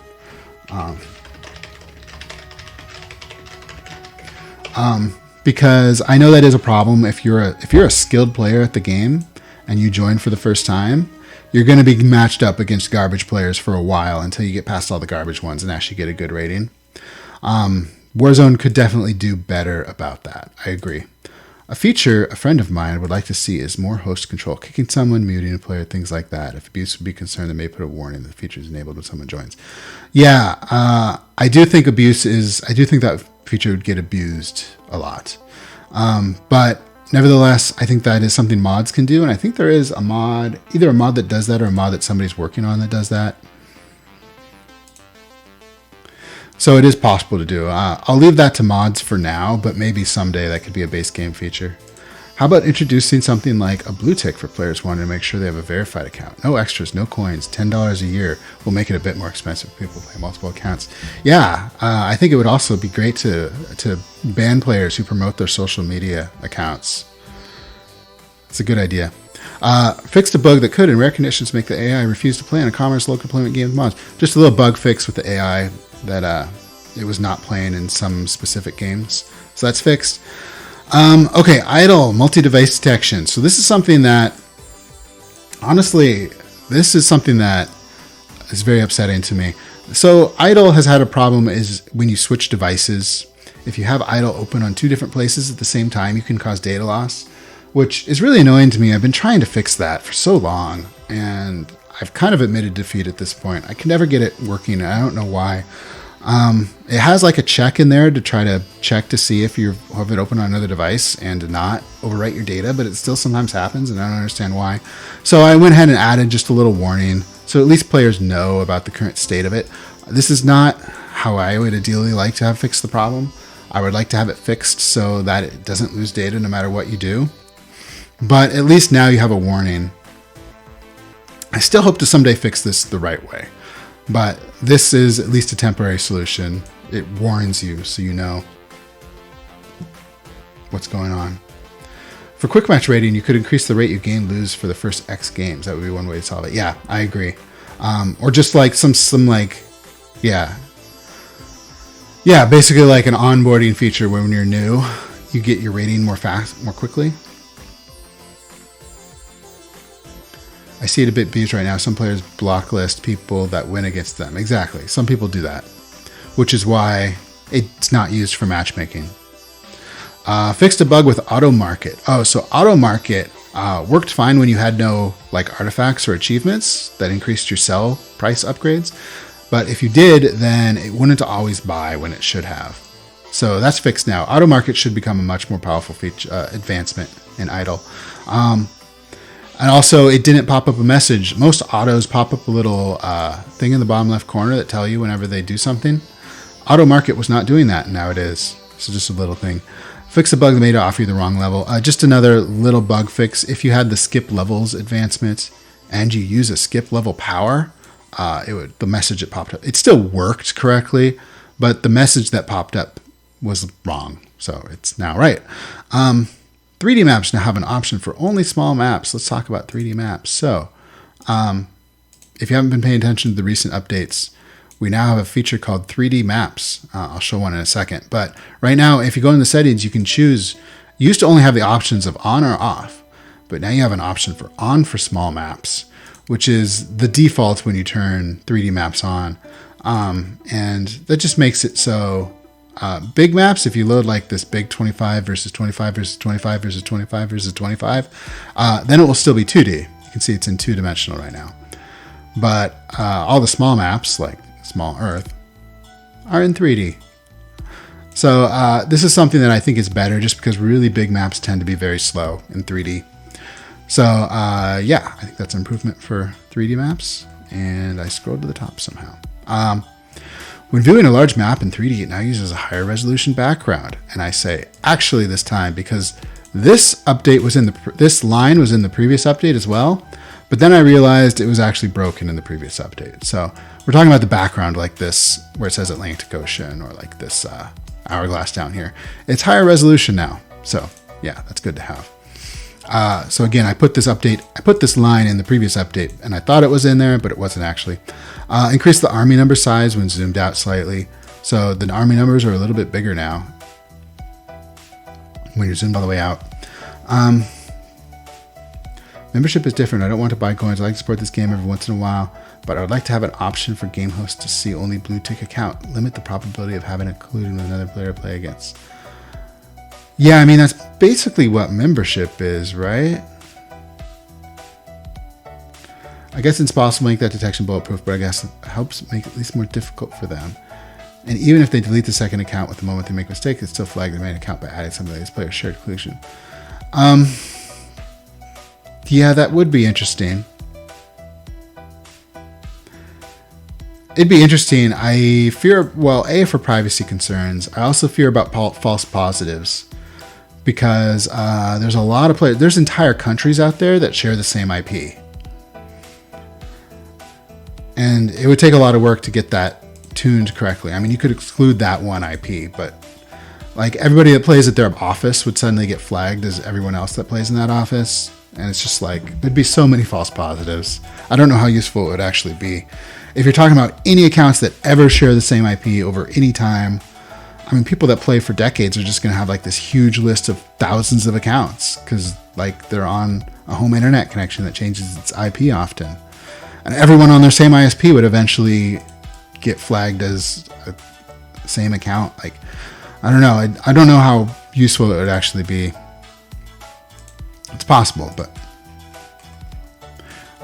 when I hear this feature, I just think about how much work it would be to like fine tune that and get rid of all the false positives. Fix the crash that can happen and fix viewing extremely large bonus. This was something that was reported to me. The person that saw this saw it on iPhone. Fix army number size in 3D maps so it lines up with 2D maps. Oh, this was a bug I found where the army size was actually varying depending on where you were in the map in 3D maps. So like if you were looking at the very bottom, army sizes would be very big. And if you were looking at the very top of a map, they'd be smaller, which is the bug. It should be consistent. As you can see right now, it is consistent. So it is fixed now. But that was a bug of 3D maps before this update. I added a few things for mods. Mod creators can read this. I'm not going to go over them on stream. Remove the empty sort option from the maps page. There was this weird like sort option that was just empty in this list, and it did a weird sort. So that was a bug. It's gone now. Included more information in the air details of some mods. So another mod thing. Fixed text going outside the dialogue on the autopilot settings. That was if you played on the website and you went to, do I not have a game open? And you go, oh, I shouldn't open that one. Jeez. And you go to autopilot. The text would actually go outside the window here. Now it scrolls. So that's fixed. And a little fix for iOS. All right. That's everything on that. That's everything from the update.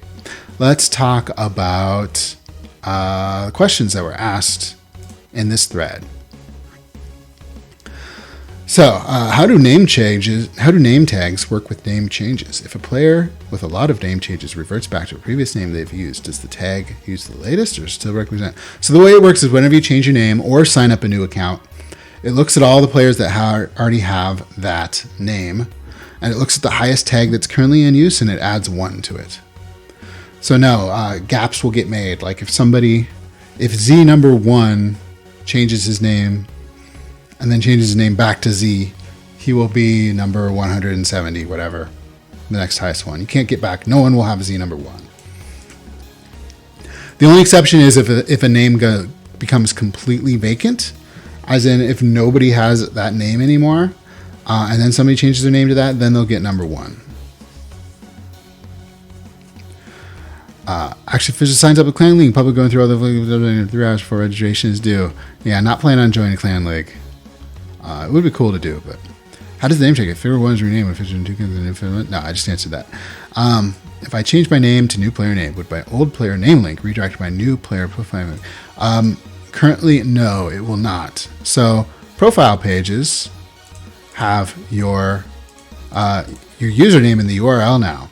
And this was done just so that like you know what to expect. If somebody sends you a link to the profile, you can actually see the name in the link, so you kind of know what you're getting. Like you don't have to click on it. Before previously, you just had a bunch of numbers here, which didn't mean anything. So having the name in the URL is nice.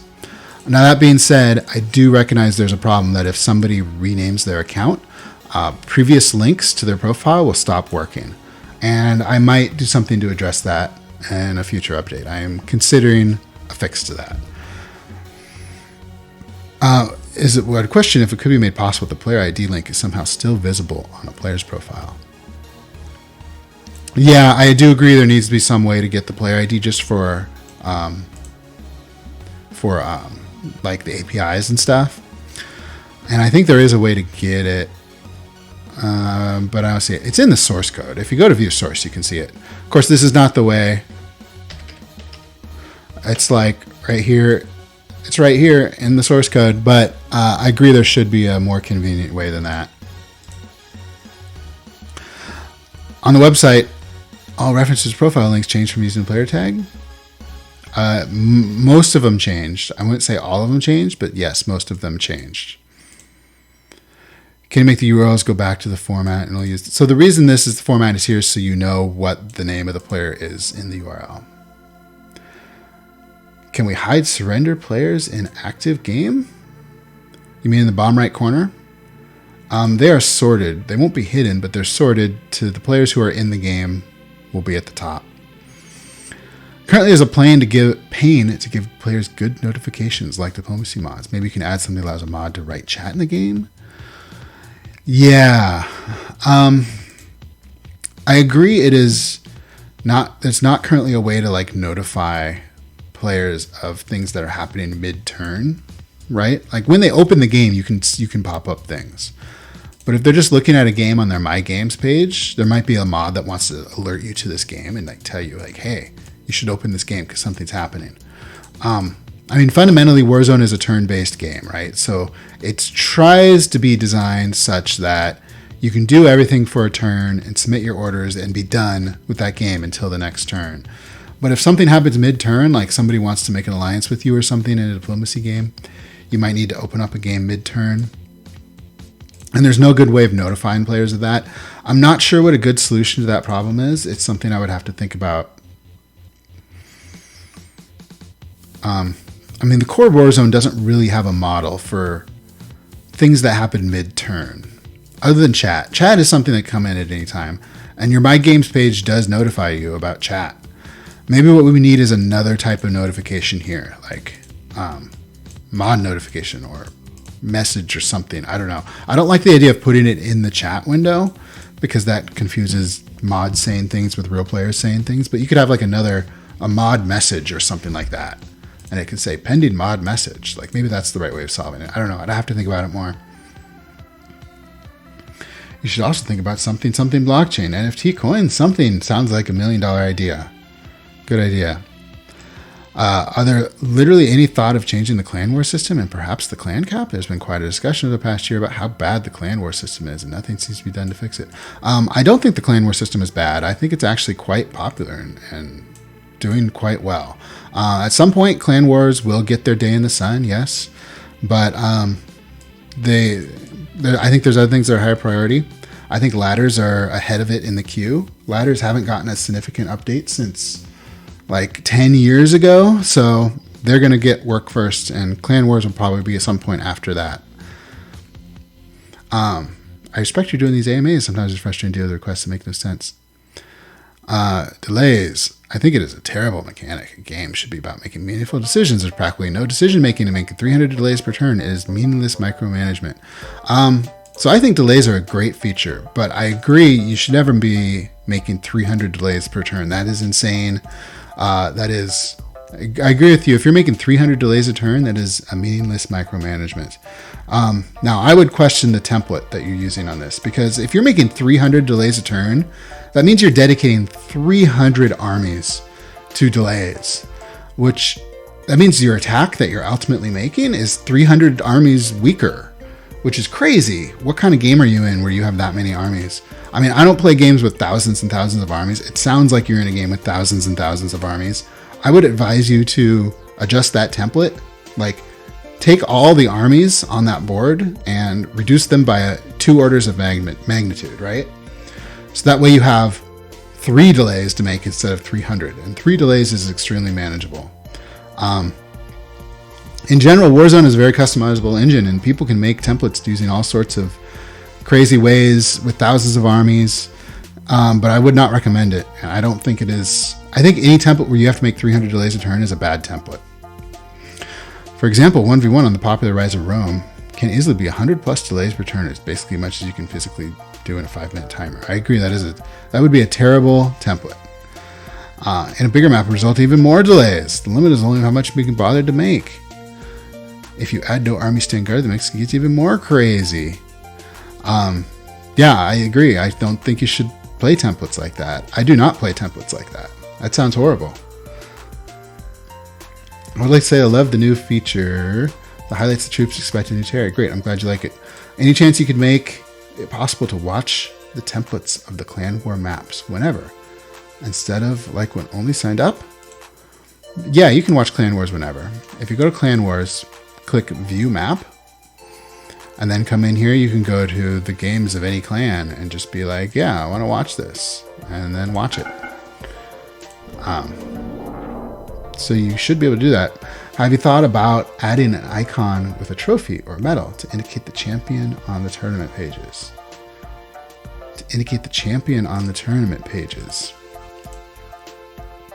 You mean like when you're viewing your past tournaments? You mean like here? It's possible to deactivate chat of a surrendered game.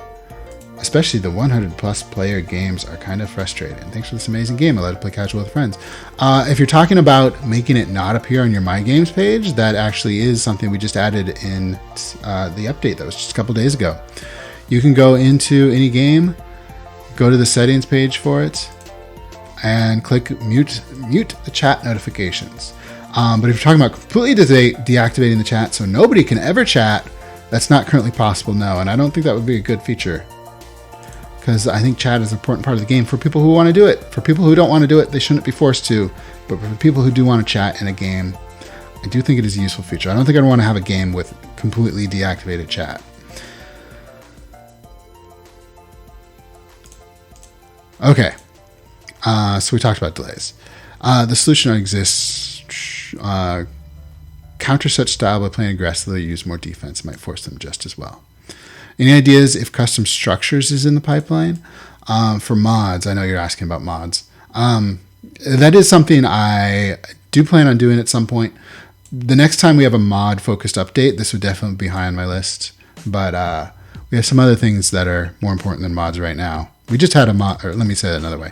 We just had a big mod update. So I do want to do more mod updates, but probably won't be the next update. Could we get an option in the future to make name tags not viewable? As I'm not a fan of everyone having a #1 in front of their name in the forums. Yeah, other people have talked about maybe this shouldn't be here in the forums. And I definitely see the argument to that. Maybe it shouldn't be here on the forums. It should definitely be on your profile page. I think everyone agrees with that. But maybe it shouldn't be on the forums. Maybe I'll take it off the forums. At the time, I was thinking that it would be useful to have here because this is like a globally accessible place. And if you had two people with the same name, you'd want to be able to tell them apart. But you do have profile pictures and stuff, so maybe I'll remove it from the forums. I'll write it down. Can we get a link to the main Warzone Discord? General map making mod in the community tab. There's already a link to the Warzone Discord on the homepage. It's right here. Can we get an option to bookmark threads? Sure. Control D. Bookmark threads. There we go. I just bookmarked a thread. At least in your web browser, you can do that. If you are on mobile, then I guess you don't have that option. That's a feature you can add to user voice. Also, move to bin. This is a weird way. I don't use bookmarks in Opera. I'm trying to figure out how to delete this, and they've got a bunch that says move to bin. I was like looking for a delete button. I'm like, where's delete? Move to bin. Who on the Opera team thought that this was the appropriate text for a delete button? Move to bin. Is that like a British thing? They call things bins.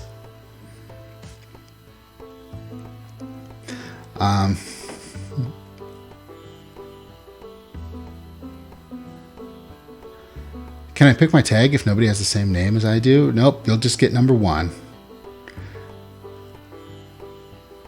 Mathematician 69 looks a lot closer than Mathematician 1. Yeah, you would have to get 68 of your friends to help you. I would love to see if it would raise the heights of SBF from FTX, some crypto NFT product. Yeah, sounds great. They're bins, not trash cans. Is Warzone Classic ever going away? Nope. Oh, Molly's dashboard script can bookmark threads? I didn't know that. Okay, talking about delays. When I click full profile on a player profile in game, if the player has turned into an AI, it tells me the profile wasn't found. May have deleted your account? Really?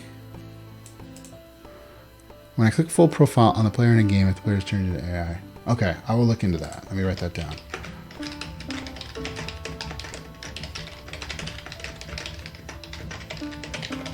Okay, that sounds like a bug. Thank you for letting me know about that. Sorry about the problem. I will write that down. I've written that down, and I will look into that. I understand point of view. The truth is bigger map, bigger is going to reduce for strategic play. Switch back to deployment slider change is annoying. Feels like I'm fighting the UI. Any chance to get an attack lock? Deploy is useless without control click. Yeah, I did talk about this earlier on in the stream. There might be a problem with deploy click with the control click hotkey feature. With the new update. So I am looking into that. Sorry about that. Will there be any special map for Warzone Idle on Fool's Day? Not planning one, but if I was planning one, would I really tell you ahead of time? Gifting two tier 1 subs. The community that gifts a total 4 to the channel. Thank you for the gift. Will there ever be a custom setting where you can edit specific players' settings starts in a custom? Like I start with 2 territories, but teammate has 3. You can do that with custom scenarios. That's the main way of doing that. Can we get the song name? This is called Sweden, apparently. This is some playlist I use called Antis Instrumentals.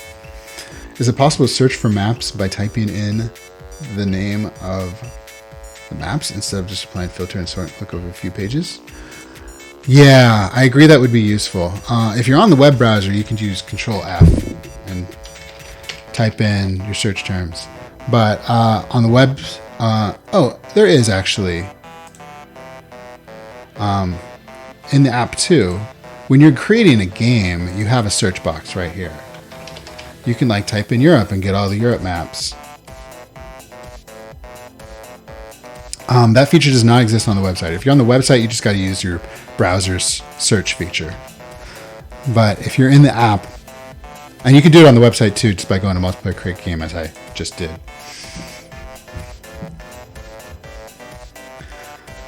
If someone turns into AI, the link turns into AI was, yeah.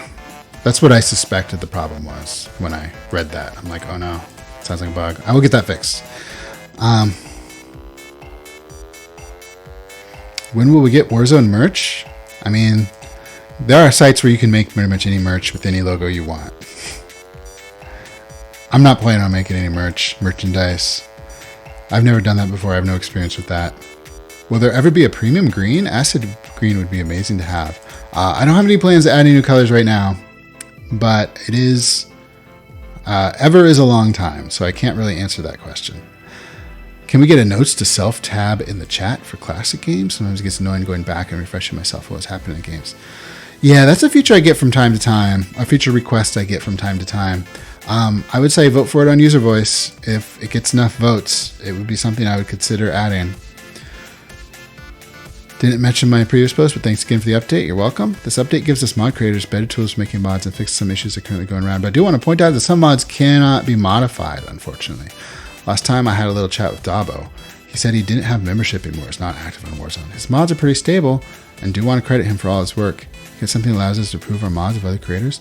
So all mods are open source. So you can go to any mod and grab the source code for it and improve upon it. If you just click mod info next to a mod, click on the link, you can read the source code for every mod that exists in Warzone. And I also have a rule that says if you're going to publish a mod, you have to make it open source. You can't put like a non-permissive license on your mod and like keep the code for yourself. You have to make it permissively licensed. I know we could create a new mod, version 2 of the mod we want to prove. Personally, I don't really like to do that. I think a new feature could be added. If a mod is abandoned by another creator and somebody else has made a better version of it, it might be a good idea to just take down the original and give it to the new person. If the original person is okay with that, hopefully we're doing this collaboratively and not stealing other people's credit. Hopefully if it's the other person is actually inactive and doesn't mind donating their work and have someone else continue it. That's how I think the best way of having it happen would be. If you were going to do something about delays, the solution could be a game option, limited number of transfers you can do each turn. I think that does exist, or at least there's a mod for limiting the number of attack transfer orders you can make.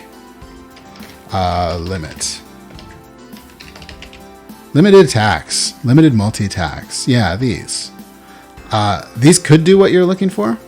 It might also be possible for a mod to just like skip delay orders or something somehow.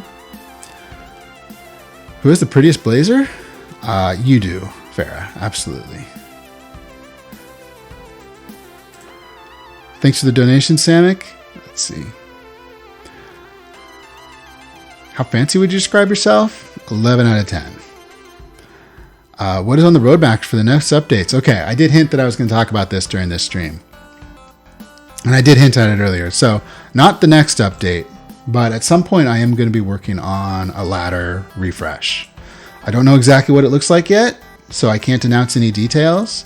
All I'm announcing at this point is that I'm thinking about it. And it probably won't be the next update. Maybe the update after that. But yeah, if you have ideas for ladders, make sure your votes in user voice are up to date. because I would like to get community feedback on everything to do. One thing I can tell you is going to happen is it will be integrated into the mobile app, because right now, if you're a mobile app player, which most Warzone players are, you can't even join the ladders. You have to go to the website. You have to go to warzone.com and sign in again and click join ladder. So that's dumb. Need to fix that. But I'd like to make other improvements to the ladder too, and I don't know exactly what they're going to be. But if you have ideas, submit them to User Voice and put your votes where you want. At some point, I will go to User Voice and search for ladder and read all of the highest voted things and consider them. Rafflebot merch would be awesome. Rafflebot number 1. No, not the copy on global chat. Did Rafflebot not get number 1? Community. Chat. Did somebody else snipe Rafflebot? Rafflebot number 2. Oh, it's because he's not active. Whatever the code is that runs Rafflebot does not make him active. So inactive players. Oh, and I didn't say this during the stream, but active players were given priority for numbers for tag numbering over inactive players. So that's why Rafflebot did get number 1. Is he was probably the first Rafflebot, but because he was inactive, newer players that created an account named Rafflebot got priority. Rafflebot number 1 was banned for impersonating Rafflebot? Probably. I made a suggestion to overhaul Clan Wars. Took great care to make it not broken up, but doesn't worsen the experience from all major groups of players. The summary is in here, as well as a link to the whole suggestion. Could you please take a look at it in the summary and tell them it's something unreasonable. Furthermore, players can join multiple slots every day. The problem with that is I want Clan Wars to be accessible for all players, and not everyone has the time to join a slot every day. No Clan Wars clap, and clanless players can join Clan Wars. The challenge with that is, how do you balance a clan with 1,000 players versus a clan with 40 players? I don't know. I don't. And plus, I think that Warzone community is better if you have lots of clans rather than just a few giant ones. Improve matchmaking and template choice. Okay. Personal ELO system. So I think Clan Wars is a team competition. So the ELO should be clan based of your entire team. Ladders are for personal ELO, in my opinion. That's just kind of how I have it set up. Coin rewards and clan ranking based on personal ELO of active clanmates. So again, it's a team competition. You win or lose as a team. Auto rewards based activity and number of wins. Yeah, I mean, again, I feel like it's a team competition. I would like to see ladders have like idle rewards and coin rewards. That's something I'm thinking about doing for ladders. And if you want a personal reward for that, I would say ladders is the right vehicle to deliver personal rewards, whereas Clan Wars is the vehicle to deliver clan-based rewards. Those are my feelings on it. Who do I think is going to win Clan League 16? Absolutely me. No chance. No, I'm just kidding. I'm not even playing. I don't know. I'll be interested to follow along and find out. You love the idea, but the implementation seems broken. In a 3v... Oh, the chat window. I didn't say it. In a 3v3 team game, when I click show older messages, the older messages are sorted in a way where the topmost was received. I agree. That was broken. That is fixed now. So at the time you made this post, that was broken. But thankfully, it's fixed now. So... new messages have probably showed up at the top and bottom. Yeah. Sorry about that. Yeah. He said edit, never mind. So there we go. Another global event I'm excluded from due to time zone. Oh, sorry, Risk Boy. We missed you. We miss you. What do you think of Duel on Quick Match? So Duel is the lottery template. I think it's dumb, but I think it's fine for the people who want it. So just lottery templates in general, I think are dumb, but as long as people have the ability to opt out of them and they aren't forced to play them, I think it's fine if people really want to do it. So like lottery templates first appeared on Open Games, and I added a button that lets you hide them. And they appeared on Quick Match too. And on Quick Match, you can come in here and you can uncheck it, which you can see I have done. So as long as people aren't forced into them, it's fine. I already talked about roadmap. How is the mobile parity progress? Oh, that's actually what I just talked about with ladders coming to mobile. Is I'm trying. One of my long-standing goals is to have parity of features between the website and the app, because if you don't know, the game was on the website first and the app. I've been porting features to the app. Ladders is actually one of the big features that is still not in the app. So that's probably the last remaining big feature. There's a bunch of little features like the ability to view your block list and other stuff like that that's not in the app, but ladders is the last big feature, so that will be coming at some point. +1 to Grover's Cafe being advertised. I don't know what that is. Can you consider the ability to hide forum threads they don't want to see? Yeah, I think that's a valid feature request. I would say put it on user voice. Consider having forum posts and threads made by people on your block list automatically be hidden. Yeah, that's also a valid feature request. Yeah, I think I think would be more likely to get done. That's a good feature for the block list. I think that's a good improvement to the block list. Do I play idle? What is my progress? Absolutely, I do. Let's I'll show my idle game.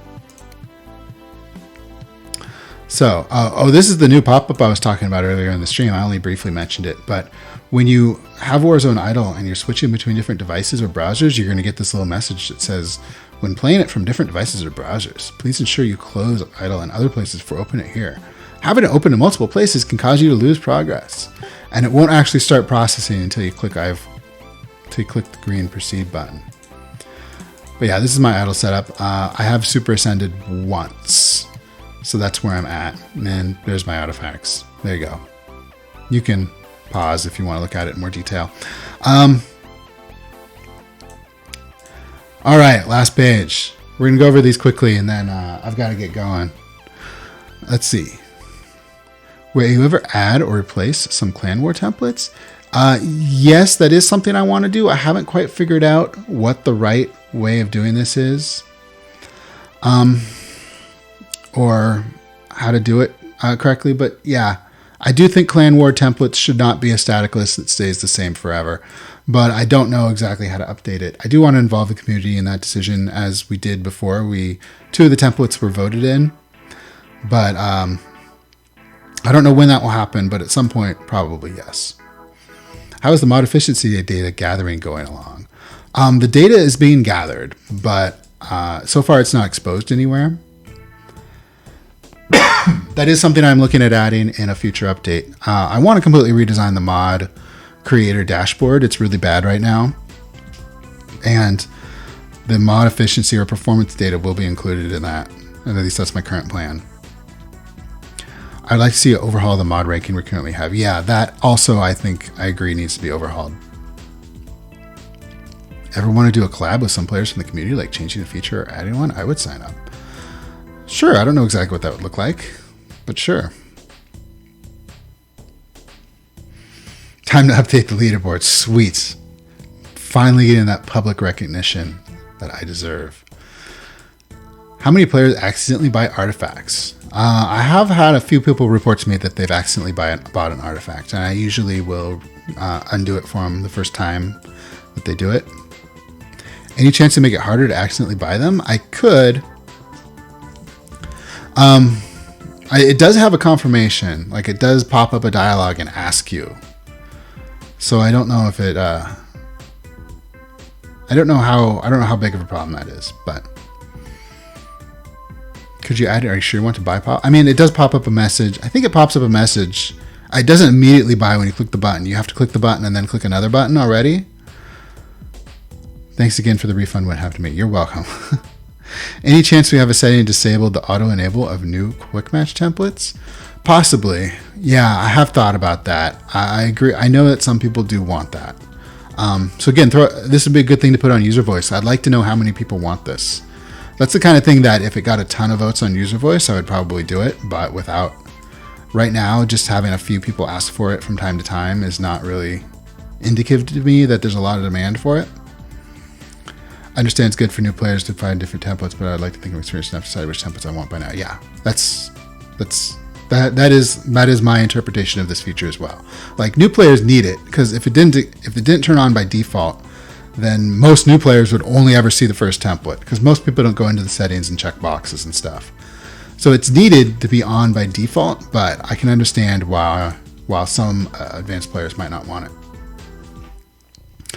The problem with the pop-up for buying artifacts is it overlaps the same button. So a double tap is 540. Yeah, that's a good point, and you're right. I will consider that.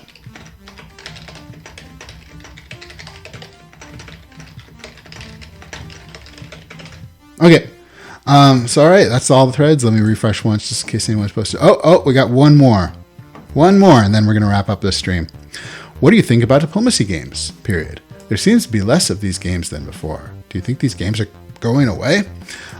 So yeah, I've played some diplomacy games. It's not my preferred way to play Warzone. My preferred way is 1v1.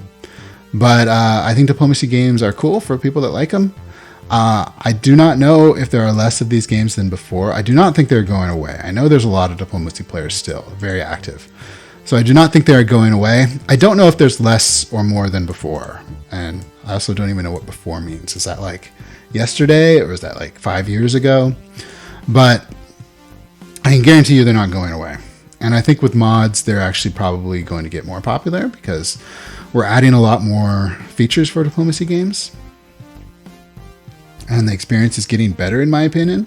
And in fact, I actually plan to start playing some more diplomacy games with the mods that are being created now, because I want to experience those mods. I want to see what they're like and what the experience is like, and I want to help improve that experience. Right now, the only way to see idle map progress is going to the abort level screen, which can be risky. Any plans to move that into a safer tab or window?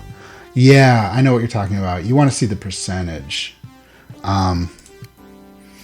So you can see your progress on the main map, of course, but you just can't see it as a number. You see it as territories. If you do want to see the percentage, you can click abort. You can see 65.01%. And that's scary, because then if you don't click cancel, you'll actually abort your level. I agree that would be a useful way. Is it in level stats? So if you click level stats, if you have the statistics upgrade, whoops, you get this window where you can kind of see it. It should show you the percentage here. It just shows you the numbers. You could do the math. Let's add the percentage here.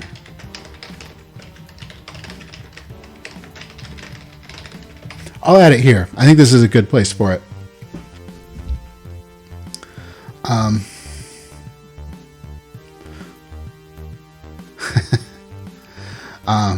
All right, let's see. You used to get a notification that your vacation mode ended upon making your first commit in a game.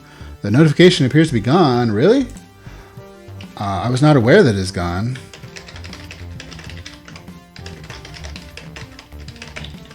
I'll make a note to look into it. I have not taken a vacation from Warzone in many years, so I don't have personal experience with that. But I was under the impression that that notification still worked. I would be surprised if it was gone. I have not intentionally removed it. It might be bugged. Okay, I'll look into that. Thanks for letting me know. Sorry about the problem, but I just made a note, so I will look into that. All right, that is everything for today's stream. So I want to thank everyone so much for watching. Let's refresh the thread one more time in case there's one more post. There are no more posts. We are officially done with all the questions. I will be uploading this to YouTube. If you're watching this on YouTube, then you already know that. Congratulations on being ahead of the curve. So thanks everyone so much for watching, and I hope to see you in the next stream. Have a good day.